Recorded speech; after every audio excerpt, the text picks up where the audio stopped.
더정치 인터뷰 시간입니다. 오늘은 더불어민주당 최재성 정당발전위원장 스튜디오에 오셨습니다. 최 위원장님 안녕하세요. 안녕하세요. 네, 먼저 최재성 위원장님 어떤 정치인이신지 이승준 기자가 좀 간단히 소개를 해드리겠습니다. 예, 동국대 총학생회장 출신으로 17대 열린우리당 국회의원으로 정계에 입문했습니다. 경기 남양주시 갑에서 17, 18, 19대 3선 의원을 하셨고요. 또 최 위원장은 소문난 축구광으로 유명하기도 합니다. 그 축구에서 포지션 스트라이커를 맡으신 적이 많다고 하는데요. 정치 스타일도 이와 비슷하다는 얘기가 많습니다. 문재인 대통령이 당대표를 맡던 시절 새정치민주연합 총무본부장을 맡아 당 혁신 작업을 지휘하셨고요. 또 20대 총선에서 인재 영입을 맡으셨습니다. 당시에 혁신을 위해서 기득권을 내려야 한다는 취지로 그 20대 총선 불출마를 선언했습니다. 그리고 현재 민주당 정당발전위원장을 맡고 계십니다. 그리고 참고로 아드님은 홍대에서 나름 이름을 알린 최낙타 씨라고 뮤지션이기도 합니다. 네, 굉장히 아드님 예명인가요? 특이하시네요. 네, 학교 다닐 때 별명을 네, 지금 그렇게 쓰고 있습니다. 그렇군요. 지금도 음악 활동을 하시나요? 뭐 요즘에는 이제 인디 밴드 하다가 인디 가수하고 싱어송라이터예요. 네. 근데 요즘에는 뭐 소속사도 있는 것 같고 이제 TV에도 좀 나오고. 그 예능 유전자를 아버님한테 받은 거라고 봐야 되나요? 그렇죠. 그래서 제가 그 곡을 그래도 감각 있게 써요. 그래서 원래 또 연주자 출신이고 그래서 네. 곡을 잘 쓰니 좋은 곡을 만들어서 네가 부르지 말고 나를 다오 이렇게 우스갯소리도 하고 그렇습니다. 알겠습니다. 자, 우선 민주당 얘기부터 간단히 해보겠습니다. 정당 지지도가 무려 50%를 올라갔다 내려갔다 하고 있는데요. 이게 왜 이렇게 높은 건지, 이 고공 지지도가 언제까지 갈 걸로 보시는지요? 저는 조금 지속된다고 생각을 합니다. 왜 그렇습니까? 우선은 펀더멘탈이라 그래야 되나요? 이게 제법 안정되게 좀 형성돼 있다. 그래서 우선 당원이 이제 곧 100만 당원 아닙니까? 그건 세계 정당사에서 처음 있는 일입니다.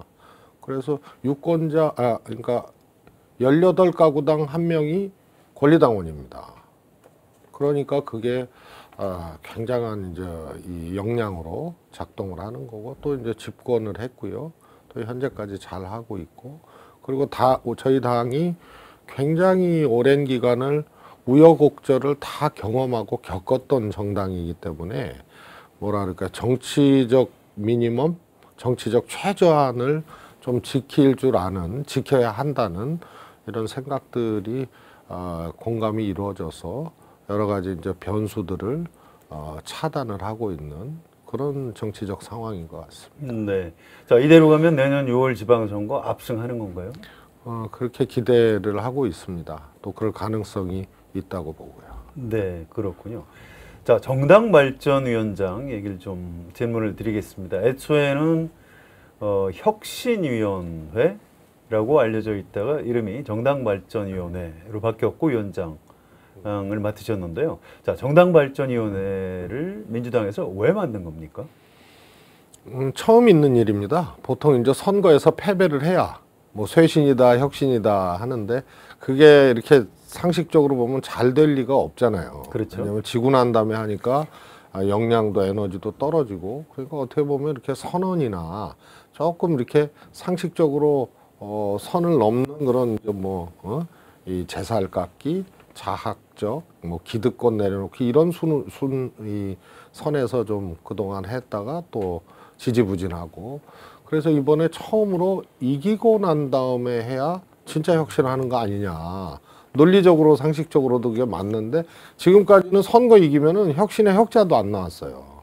그래서 이번 집권이 그냥 대선에서 이긴 것이 아니고 그동안 민주정부 2기 또 정권을 뺏겼던 또 2번의 그 시간 동안 당원도 우리 당의 정치인도 많은 분들이 뭐라 그럴까요? 정당사적, 역사적 그 경험. 그래서 꼭 집권해야 되고 집권했을 때 잘해야 된다 이런 것을 다 이렇게 가지고 있거든요. 그래서 제가 한 3개월 전에 페이스북에 이기고 난 다음에 하는 혁신이 진짜 혁신이다 이렇게 얘기했고 그걸 당에서 공감을 해줘서 시작을 했습니다. 지금 정당발전위원회는 위원들이 대략 어떻게 구성이 되어 있습니까? 우선 현역 국회의원이 5분 계시고요. 그리고 이제 원외위원장님이 또 2분 계시고, 그다음에 이제 청년 당원이 또 계시고, 그냥 권리당원으로 참여하시는 분도 계시고, 해서 15분으로 구성돼 있고요. 특징적인 것이 과거의 혁신위는 혁신안을 만드는 정도에 그쳤습니다만, 이번에는 이제 당원 지도를 만든다거나 또 아주 깨끗한 정치, 깨끗한 정당 후원을 위한 이 특별당비 제도를 활용한 이제 펀딩 이런 등등의 이제 실무적인 일도 꽤 있어서 기획단을 또 정발이 출범과 동시에 만들어서 기획단에도 한 30명 정도가 이 활동을 하고 있습니다. 기획단은 당직자로 구성이 되어 있는 겁니까? 아니면 별도로 인원을 좀 모으셨나요? 예, 별도로 당원들 중에 모아서 당직자나 정치인은 한두 번 빼고 없습니다. 그렇군요. 예, 그리고 뭐 하나 더 덧붙이자면 4주 정도의 정발위에서 정당발전위에서 당원들만을 대상으로 하는 부서를 몇 개 이렇게 모집을 합니다. 예를 들어서 디지털 홍보, 네. 그 다음에 국민 여론단, 그러니까 가짜 뉴스 같은 거 찾아내고 대응하고, 그다음에 행사 기획이나 지원은 당원들의 역량 있는 분들이 굉장히 많거든요. 그래서 행사 기획, 그 다음에 데이터 파트, 이래서 정발위에서 당원들로만 부서 편제를 해서 이게 당원 당규의 유급 그 당직자 외에 당원들만으로 정식 사무처 부처에 편제되는 그런 것을 반영하는 걸 지금 추진을 하고 있습니다. 그러면 그것도 굉장히 좀 새로운 시도 그리고 바람직한 시도 아닌가 생각합니다. 예, 강론으로 조금만 들어가 보겠습니다. 9월 20일 1차 혁신안에서 이제 언론에 좀 발표가 됐는데요. 그 중에서 저는 그 기초협의회가 좀 가장 관심이 갔습니다. 그러니까 기존의 그 지역협의회 말고 뭐 어떤 직능별이라고 할까요?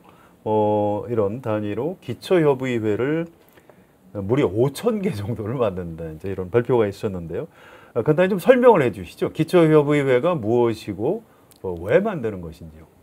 지금 당의 체계가 이제 의사결정 체계라는 대의 체계가 하나 있고요. 그게 이제 최고위, 당무위, 중앙위, 전당대회 이렇게 돼 있는데요. 그거 말고 이제 중앙당, 시도당, 지역위원회 여기가 이제 또 개선이라고 봐야죠. 지역으로 돼 있죠. 예. 그래서 지역위원회가 마지막입니다. 그런데 요 특징이 사람 중심으로 돼 있는 거예요. 지역위원장, 시도당 위원장, 중앙당의 대표, 에 많은 권한이 있죠. 그래서 지역위원회가 어떻게 보면 이렇게 큰 정당, 100만 권리당원을 눈앞에 두고 있는 정당의 마지막 조직입니다. 그래서 위원장이 읍면동 협의회 만드는 걸로 끝나는 거예요.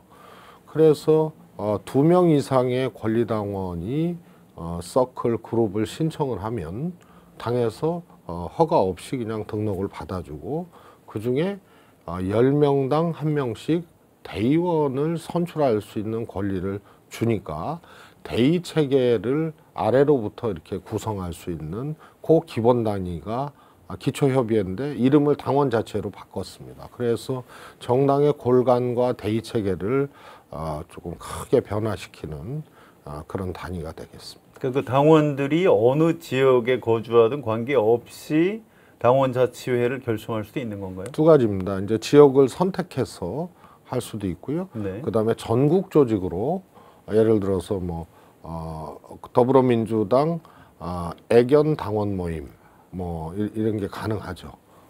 그래서 두 가지 중에 이제 선택을 해서 할 수 있게 돼 있습니다. 예. 1차 혁신안을 뜯어보면 정당 모델을 고민하는 분들에겐 참 눈여겨볼 부분이 많더라고요. 보면 제가 잠깐 설명을 좀 드리겠습니다. 내용이 많기 때문에 일단 집정민주주의를 위해서 당원들의 4대 권리를 제도화했습니다. 뭐 예를 들어서 선출직 당직자에 대해서 당원 소환권을 강화한다거나 또 투표권, 안건을 발의할 수 있는 발안건, 그다음에 토론권을 도입하기로 했고요. 또 보면 당의 합당과 해산 같이 중요한 의제에 대해서는 전당원 투표를 실시할 수 있게 했고, 그다음에 평생당원제를 도입하고, 그다음에 선출직 공직자 추천 규정을 특별 당규화해서 당 지도부가 마음대로 고치지 못하게 했습니다. 언뜻 보기에는 당원 중심 정당을 강화시키기 위한 방안이라 보이는데 실제로 어떤 고민을 하셨고 앞으로 정당 발전 방향 어떻게 보시는지 좀 설명을 부탁드립니다. 이제 대의민주주의 제도는 아주 좋은 제도입니다. 그런데 직접 민주주의적 요소를 도입하지 않으면 대의제도 튼튼해질 수 없다는 생각입니다. 그래서 직접 민주주의적 방식이 대의제를 대체한다는 그런 오해를 하는데요. 문재인 대통령께서도 국민들이 직접 민주주의를 요구하고 있다라고 말씀하신 게 대체로서의 직접 민주주의가 아니고 도입과 융합 이런 이 뜻입니다. 그래서 정당은 국가보다 규모가 작고 국민들보다 숫자가 적은 당원들 아닙니까? 그래서 훨씬 더 잘할 수 있다. 이게 이제 전제돼 있고요.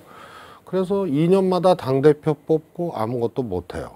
그런데 과학 문명은 발달되고 디지털 융합 문명에 자유롭게 모든 당원들이 SNS도 하고 소통도 하고 있거든요. 그래서 2년 동안 그냥 위임하는 것으로 끝나는 것이 아니고 과정에 당원들이 꼭 해야 될 그런 이 권한을 좀 부여를 하자 해서 모든 당원이 참여할 수 있는 것을 직접 민주주의의 4대 권한으로 그렇게 명시하고 말씀하신 그 4대 권한을 부여를 했고요. 그 다음에 전부가 모여서 무엇을 토론하고 투표할 것인가 이것을 또 규정을 했습니다. 헌법을 개정할 때 국회 통과하면 끝이 아니고 모든 국민에게 묻잖아요. 국민투표를 하죠. 예. 네. 개별법은 안 묻거든요. 중요하기 때문에 그렇습니다. 그 다음에 국회의원, 시의원, 도의원 뽑을 때는 유권자 배제 없이 그 지역구의 유권자는 다 투표권이 있죠. 근데 정당은 당원이나 강령이나 등등 중요한 것을 바꿀 때 당원들의 의사를 묻지 않습니다. 그래서 강령, 노선, 당헌, 그리고 정당의 합당, 해산, 그 다음에 당원들 일정 숫자가 서명해서 진행되는 발안 요건을 갖춘 주요 의제, 그 다음에 뒤에 언급하셨던 공천제도를 그때그때 바꾸니까, 그리고 대부분 세치게 가 있어요. 결정적인 조항들은 너무 인위적이고 자위적이다 해서 당에서 한 가지 공천제도로 국회의원, 지방선거, 대통령제도, 또 대표 선거제도를 만들어 놓으면 특별 당규로 올려서 이것을 개정할 때는 토론과 투표를 거치자. 요게 이제 직접 민주주의로 다뤄야 될 내용, 의제를 그렇게 특정을 해 놓은 겁니다. 그래서 대의제를 강화하는 방식으로서의 모든 당원들이 중앙위원회 선출, 또 대의원의 구성에 참여를 하고 모든 당원이 직접 토론하고 결정할 것을 중요한 것을 중심으로 제한적으로 만들어 놓은 것이다. 이렇게 말씀드릴 수 있습니다.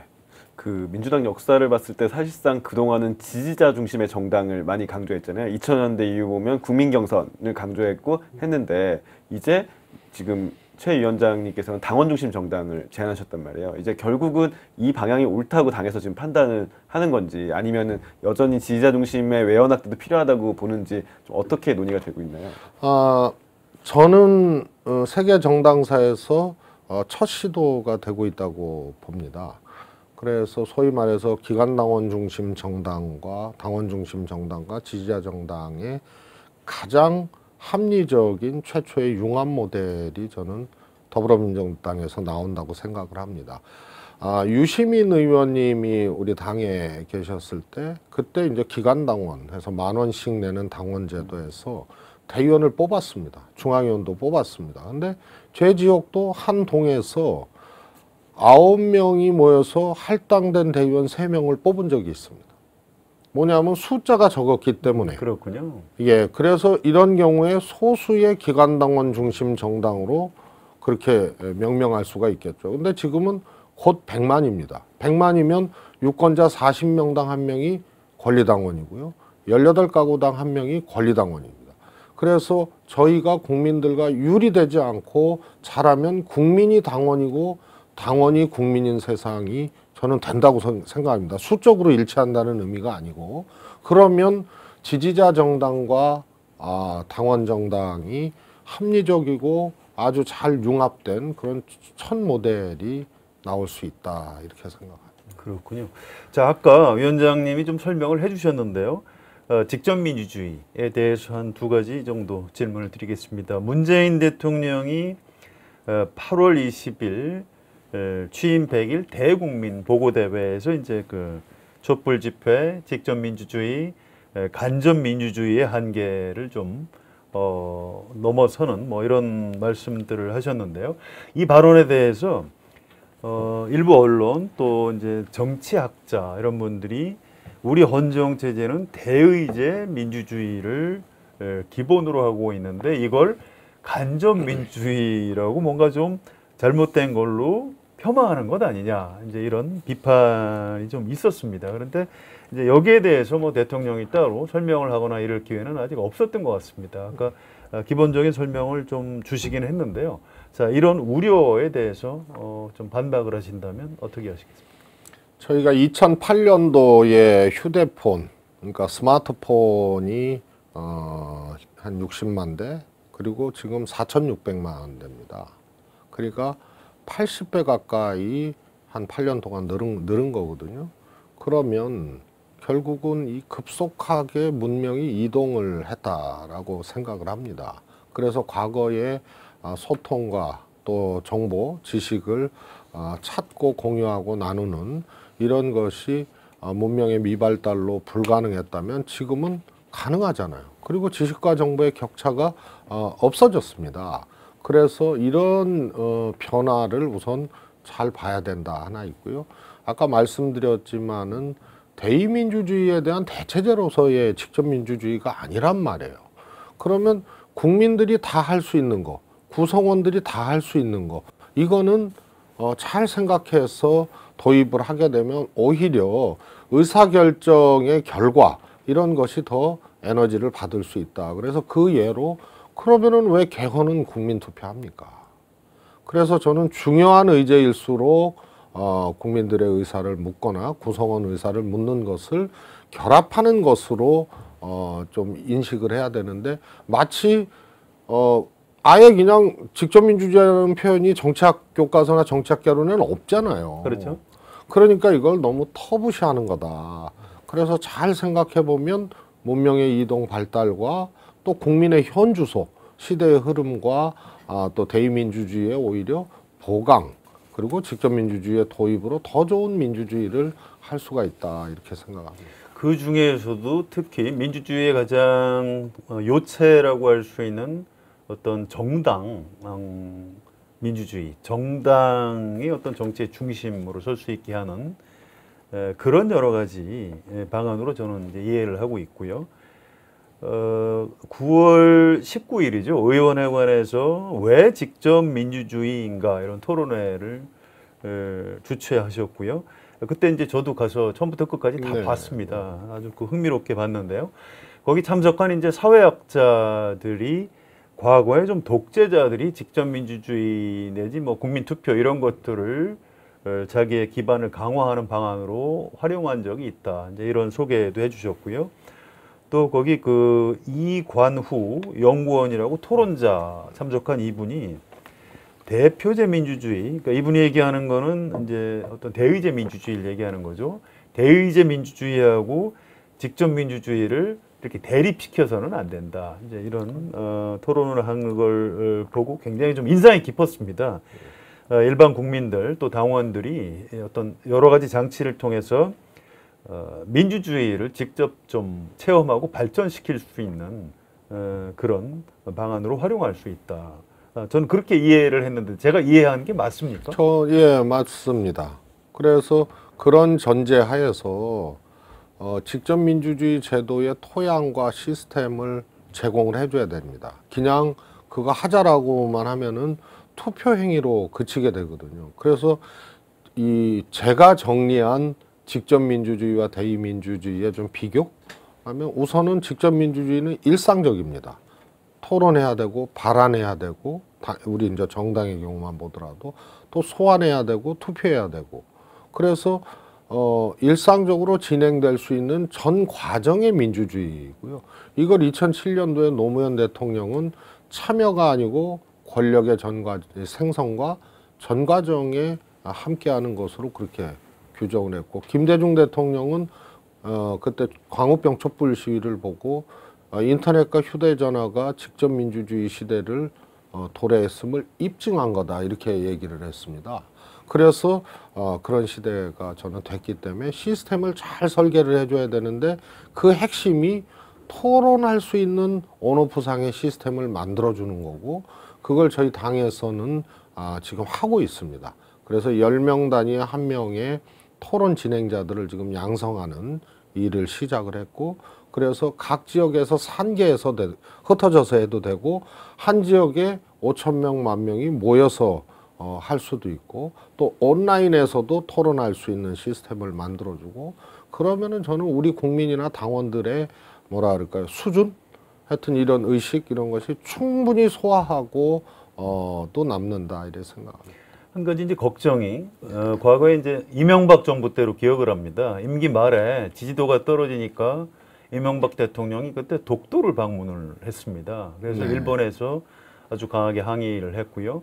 이명박 대통령의 독도 방문 때문에 사실 한일 관계가 굉장히 많이 좀 악화되고 훼손되고 이런 측면이 있었는데 그 즈음에 여론조사를 했을 때 이제 일본하고 민족 감정이 맞서다 보니까 우리 국민들의 압도적인 다수는 이명박 대통령 독도 방문 잘했다.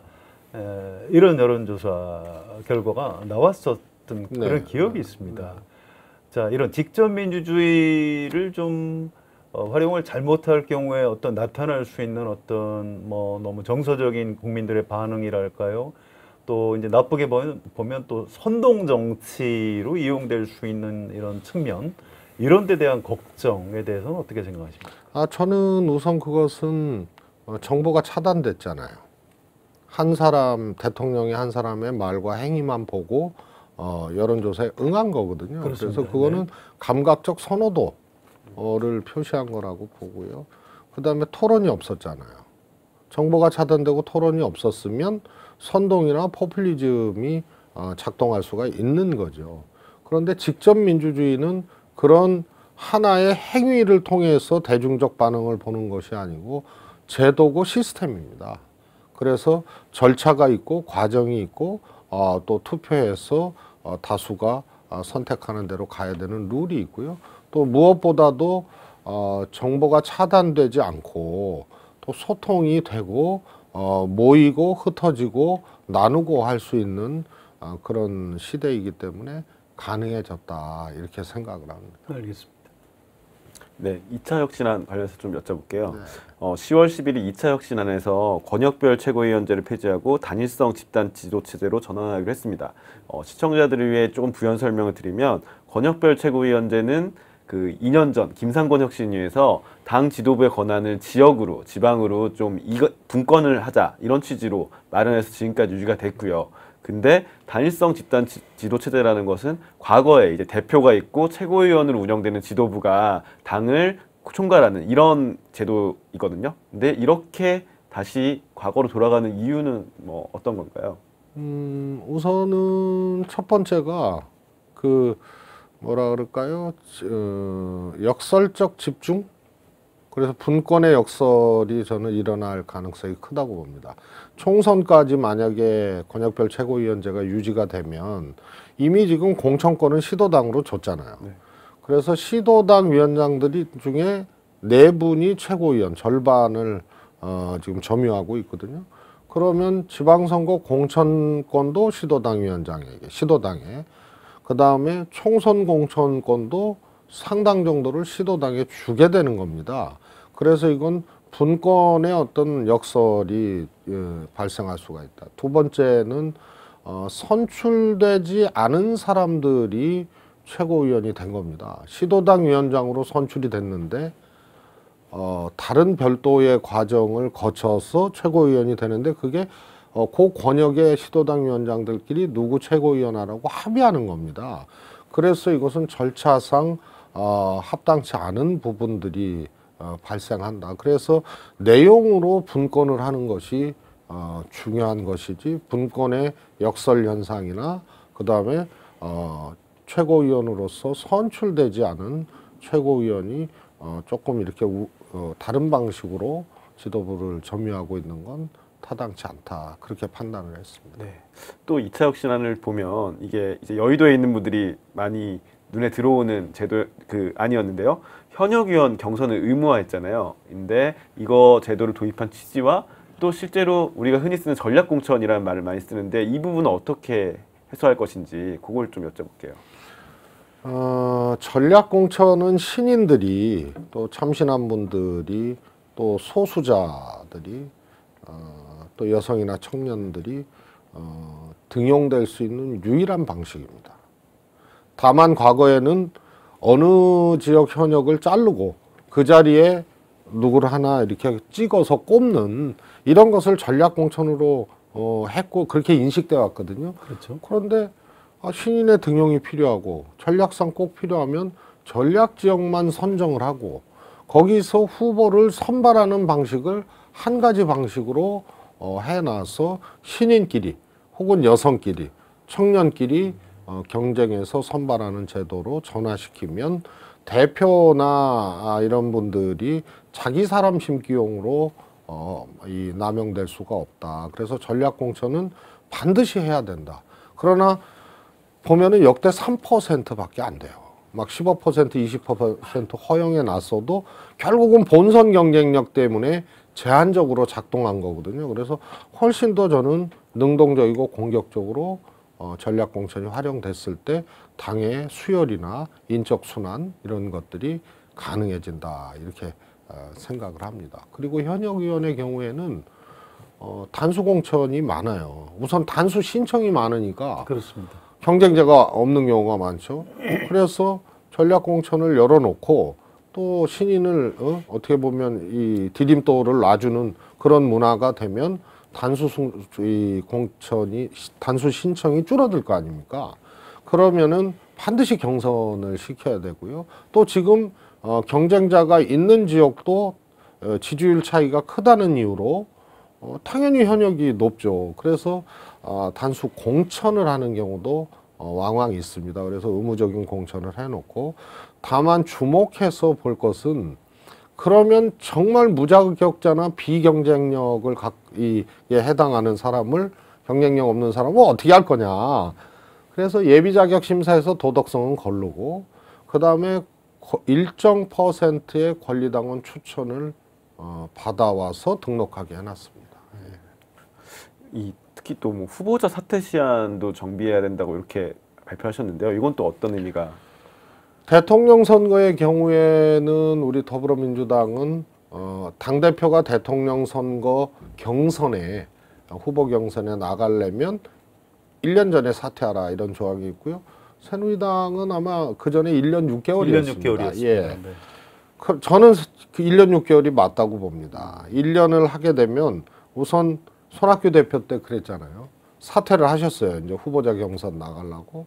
그러니까 전당대회 준비가 한 달 반 정도 활동을 하고 그 다음에 전당대회 순회 선거운동을 또 한 50일 정도 하고 그러니까 한 석 달 반이 가잖아요. 그 다음에 보직 인사를 해야 되잖아요. 아무리 빨리 해도 당직자까지 하려면 한 달이 걸립니다. 넉 달 반이 딱 가버려요. 정확하게 총선입니다. 12월에 손학규 대표 사퇴하고 4월에 총선이었거든요. 후다다닥 전당대회에서 한명숙 총리 뽑고 총선을 우리가 조금 더 선전할 수 있었는데 여러 가지 준비사항 미비나 등등등으로 못했던 경험이 있잖아요. 그래서 계산을 해보면 정상적인 경우에도 1년 전 사퇴하면 6개월은 그냥 시간을 어떻게든 허비하게 돼 있다. 그럼 나머지 6개월 가지고 선거 당일날까지 한다는 거는 매우 미비하다. 그래서 1년 6개월 전으로 해놓으면 대통령 후보 나갈 사람들은 최소한 전망을 가지고 예측 가능할 수 있게 하라는 얘기, 나오지 말라는 얘기입니다. 그건 1년 6개월 전에 사퇴하라는 얘기는. 2년 임기인데 6개월하고 사퇴할 사람이 나올 수가 없잖아요. 그렇죠. 그리고 시도당 위원장이 대통령 선거에 나갈 경우에도 똑같이 1년 6개월로 늘리고, 시도당 위원장이 시도지사 나갈 경우 있잖아요. 지금 4개월로 돼 있는데 공천권이 시도당으로 갔잖아요. 그러면은 시도당 위원장이 사퇴해야 될 시간도 1년 전으로 당기는 게 맞다. 그런 취지입니다. 네. 이 2차 혁신안 같은 경우는 당내 이해관계가 좀 걸려 있잖아요. 아마 반발 의견도 있을 수 있을 네. 것 같은데 이게 당에서 어떤 절차를 거쳐야 되고 또 통과 가능성은 좀 어떻게 보시는지요? 우선 1차 혁신안이 이제 중요한 내용, 아주 구조적이고 본질적인 혁신안이 들어가 있는데, 최고위원회에서 만장일치로 합의가 됐습니다. 그래서 꽤 긴 시간이 걸렸는데, 그러면 이제 국감 끝나고 최고위에서 의결하고 당무위 중앙위까지 이제 거쳐야 되는 건데요. 아주 지금은 여러 가지 토론과 문제 제기를 해소하는 과정을 거쳐서 일단은 합의가 된 상태로 국감에 들어간 겁니다. 자, 제가 몇 가지 좀 간단히 좀 추가로 여쭤볼게요. 자, 정치 크라우드 펀딩, 민펀, 약정식 이런 게 있었는데요. 정치 크라우드 펀딩 너무 어려운 말인데 좀 설명을 해주실까요? 이제 크라우드 펀딩은 뭐 다는 아니지만 많은 분들이 이제 익숙해져 있는 말이죠. 그래서 영화를 제작하든 또 동의하는 일들을 할 때 돈을 모아서 하는 겁니다. 한 사람이 투자하거나 이러지 않고, 정치에는 그런 것들이 없었죠. 그래서 우리가 지금 1,000원씩 내는 권리당원 당비, 5,000원씩 내는 대의원 당비, 뭐 이런 게 있잖아요. 그런데 특별당비 제도라는 게 있습니다. 과거부터. 그래서 비례대표들이 조금 돈을 500만 원, 1,000만 원, 2,000만 원 내고 비례대표 할 때, 더 과거에는 공천헌금 비슷하게 그렇게 작동을 했던 거거든요. 그래서 막 몇 억씩 냈던 분들도 있고 그렇지 않습니까? 그래서 이걸 당원 모두의 것으로 갖고 와보자. 그래서 월 몇천 원씩 내는 거 말고 자기가 좋아하는 프로젝트가 있으면은 거기에 5천 원, 만 원씩 내서 그 일을 해보자 하는 또 다른 통로를 만들어준 겁니다. 알겠습니다. 자, 당원 가게라는 게 이제 생기고 있는데 이게 생활 정치다 이렇게 긍정적인 평가도 있지만 이거 편가르기 아니냐, 무슨 가게를 가는데 당원이냐 아니냐, 그러면 자유한국당 사람은 오지 말라는 거냐, 뭐 이런 또 비판도 있고. 자, 당원 가게에 대해서 좀 말씀을 해주시죠. 우선은 뭐 정치나 정당 활동이 굉장히 부자연스럽게 돼왔던 우리 나라 아닙니까? 그렇죠. 누가 당원이다 그러면 약간 이상하게 봤었죠, 오랫동안. 그래서 그 편견을 버리면요, 민주당 식당에 새누리당 와도 되고 아무 문제 없거든요.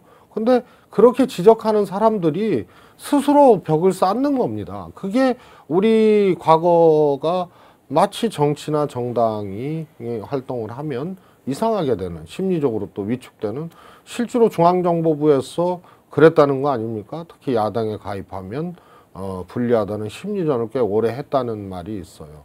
그래서 당원이라고 선언하는 것도 굉장히 어색하고 불편한 나라였는데 하자 이거예요. 그럼 그중에는 사업장도 있고 가게도 있고 그냥 자기 거주지 표시하는 거 아닙니까? 그래서 어떻게 보면 자기를 호명하는 거예요. 그중에 이제 식당도 있고 뭐 사업도 있고 또 독서실도 있고 그런 거죠. 그래서 그러니까 식당에다가 여기는 더불어민주당 당원의 가게입니다 이렇게 써서 붙이는 건가요? 아닙니다. 그건 아니고요. 예, 어차피 선거 180일 전에는 떼게 돼 있는데요. 그렇군요. 당표시를 하지 않고 그냥 덧자 하나 이렇게 붙이는 겁니다. 그러나 그것도 180일 전에는 떼야 됩니다. 되는 거죠. 예. 네. 당명은 안 들어가 있는데. 그래서 우리끼리 그냥 인식할 수 있는 신호인데 예. 그거는 표식을 붙여도 되고 안 붙여도 되는 거고 법상으로는 하여튼 선거 전에 떼야 되는데 온라인상에서 전 세계 지도를 펴놓고 우리 당원이 어디 있는지 나는 그것을 다른 당원에게 알려도 좋다라고 자기를 드러내는 일이거든요. 그 중에 이제 여러 분야가 있는 거고요. 당원 가게는 그렇게 스티커를 상징적으로 붙여주고 해도 선거 때는 또 떼야 되고 그렇고 당원 지도하고 같은 개념인가요? 당원 지도 안에 당원 가게가 있는 겁니다. 그렇군요. 네, 예, 예. 알겠습니다. 자, 3차 혁신안은 언제 나옵니까? 이제 국감 끝나고요. 네. 지금 조금 이렇게 뭐라 할까요? 적금해 놓은 게 좀 있습니다. 혁신안이. 그래서 국정감사 기간에는 또 협의를 하기 어려워서 그래서 조금 쌓아놓고 있고요. 알겠습니다. 국감 끝나자마자 한쪽에서는 이제 의결 절차를, 한쪽에서는 또 추가 혁신안 발표를 계속할 예정입니다. 정당발전위원회는 언제까지 활동 11월 시간이- 28일까지가 활동 시한이고요. 최고위 의결로 한 번 더 연기할 수 있습니다.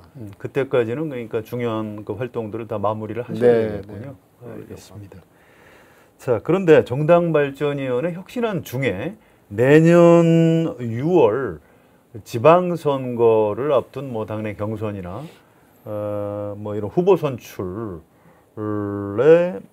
이거를 적용을 하는 겁니까? 하지 않는 겁니까? 그거는 이제 기획단에서 내년 지방선거 관련된 규정은 네. 기획단에서 하게 돼 있고요. 그리고 정당발전위원회에서는 제안할 수 있습니다. 당에 내년 지방선거도. 그래서 주로 하는 거는 기획단이고 저희는 제안할 수는 있는데 특별한 경우가 아니면은 하지 않을 예정입니다. 왜 그런가요? 그거는 이제 기획단에서 주로 하고 있기 때문에 예. 꼭 필요한 경우만 제안을 할 예정인데요. 예를 들어서 지금 당헌에는 여성 30% 공천이 있는데 또 다른 규정에는 전략 공천을 막아놨거든요. 충돌이 됩니다. 근데 이게 해소가 안 되면 사실 여성이나 청년이나 정치 신인들이 이 지방선거에 등용될 가능성이 완전히 막혀버리는 겁니다. 예컨대 고민 중입니다만 그런 부분에 대해서는 제안을 한다거나 이런 생각을 갖고 있습니다. 최종적인 결정은 당 최고위원회에서 어차피 하게 되는 최고위원회입니다. 건가요? 과거 그렇군요. 혁신도 지금 정당발전위원회도 알겠습니다. 다만 정치적으로 최고위가 발의할 수 있는 그런 것을 이제 위임을 제안권을 위임을 한 겁니다. 네. 알겠습니다. 이제 뭐 막바지인데요. 이제 정치인으로서 앞으로의 행보에 대해서 뭐 여의도에서 말하기 좋아하는 사람들은 경기도지사에 나간다, 뭐 당 대표에 출마할 것이다 이런 얘기들이 있는데요. 앞으로 좀 어떤 계획을 가지고 계신지. 그 예전에는 그냥 막 이렇게 정치적 목표를 세워놓고 막 돌격을 해야 그 권력 의지가 있다 이렇게 얘기를 했는데 전 세상이 바뀌었다고 봐요.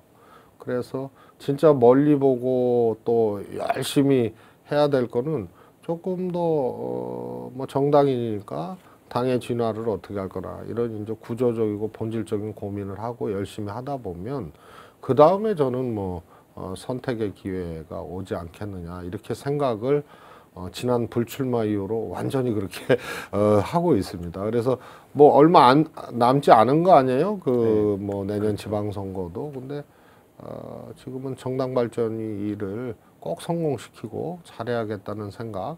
그러고 되면 또 다른 길이 또 모색될 수 있지 않겠나 이렇게 생각합니다. 앞으로와 관련해서 선출직을 생각하실 수 있고 임명직을 생각하실 수 있는데 어느 쪽을 더 선호하십니까? 그냥 혼자요. 막 여러 가지 생각하는데 제가 정권 교체하고 문 대통령님께서 뭘 해보자고 하셨는데 조금 정중히 사양을 하면서요. 지리산하고 아내 와이프하고 갔다가 페이스북 글을 올렸어요. 근데 그거 좀 보면 정치인은 대통령의 그늘에서 하면 대통령의 그늘만큼 아래서 일하는 거잖아요. 그게 임명직의 이제 좀 특징인 것 같아요. 근데 그렇죠. 정치인들은 자기 활동 영역 영토를 높이고 잘하면 그게 정권의 성공이나 또 이런 것에 도움이 되는 거기 때문에 정치인은 정치적 방식으로 대통령과 함께하는 것이 좋겠다라는 뜻으로 올렸고요.